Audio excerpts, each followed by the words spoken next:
నమస్తే, మా క్వాల్ స్టోర్ ఛానల్కి స్వాగతం. ఈరోజు మనం కౌరవుల జననం గురించి తెలుసుకుందాము.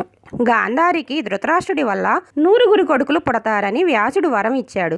కుంతీదేవికి యుధిష్ఠిరుడు పుట్టే నాటికే గాంధారి గర్భవతి అయి ఏడాది అయింది. గాంధారి కుంతీదేవి గురించి తెలుసుకోవాలంటే ఆ వీడియోకి సంబంధించిన లింక్ ఈ వీడియో కింద డిస్క్రిప్షన్లో పెట్టాము.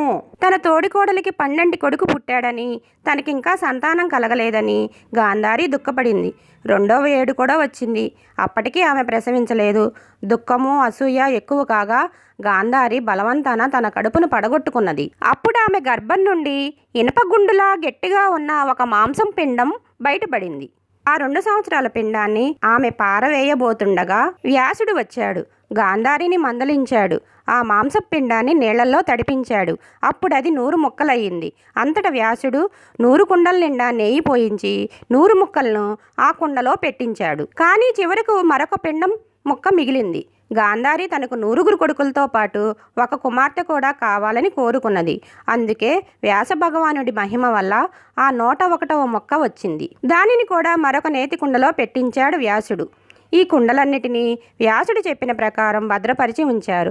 నిర్ణీత కాలం నిండగానే ఆ 100 కుండల నుండి 100 మంది మగపిల్లలు పుట్టారు. ఈ పిల్లలందరూ ఒక్కొక్క రోజు తేడాతో జన్మించారు. అందరికంటే చిట్ట చివర 101వ కుండ నుండి ఒక ఆడపిల్ల జన్మించింది. గాంధారికి ఇలా 9 కుమారులు, ఒక కుమార్తె కలిగారు. పెద్దవాడు దుర్యోధనుడు, 2వవాడు దుశ్శాసనుడు. 9 అన్నలకు చెల్లెలుగా పుట్టిన అమ్మాయి పేరు దృశ్యల. కుంతికి భీముడు పగటిపూట పుట్టాడు. భీముడు పుట్టిన నాటి మునుపటి రాత్రి ఎందే దుర్యోధనుడు జన్మించాడు. ఇతను పుట్టగానే గాడిద స్వరంతో ఏడ్చాడు. ఆ సమయంలో భూమి మీద అనేక అపశకునాలు కనిపించాయి. కాకులు, గెద్దలు అరిచాయి. నక్కలు భయంకరంగా కూశాయి. అందరికీ భయం పుట్టింది. కలియంశతో జన్మించాడు ఈ దుర్యోధనుడు. ధృతరాష్ట్రుడు దిగులు పడి విదురుణ్ణి ఇంకా బ్రాహ్మణోత్తములను పిలిపించాడు. ఈ విషయం చెప్పాడు.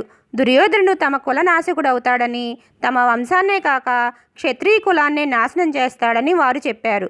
ఈ పిల్లవాడిని ఎక్కడైనా వదిలిపెట్టమని, వంశాన్ని కాపాడుకోమని విదురుడు ఎన్నో విధాలా బోధించాడు.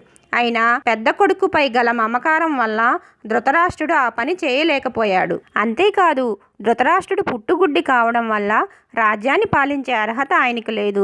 పాండురాజుకు మొదట పుట్టిన ధర్మరాజు దుర్యోధనుడి కంటే పెద్దవాడు కావడం వల్ల ధర్మశాస్త్ర ప్రకారం రాజ్యం అతనికే సంక్రమిస్తుంది.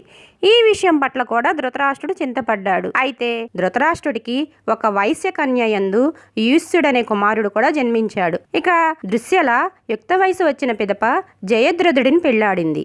మరిన్ని విశేషాలతో నెక్స్ట్ వీడియోలో కలుసుకుందాం. ఈ వీడియో కనుక మీకు నచ్చినట్లయితే లైక్ చేయండి, షేర్ చేయండి, సబ్స్క్రైబ్ చేయండి. అలాగే పక్కనే ఉన్న బెల్ ఐకాన్ని క్లిక్ చేయటం మర్చిపోకండి.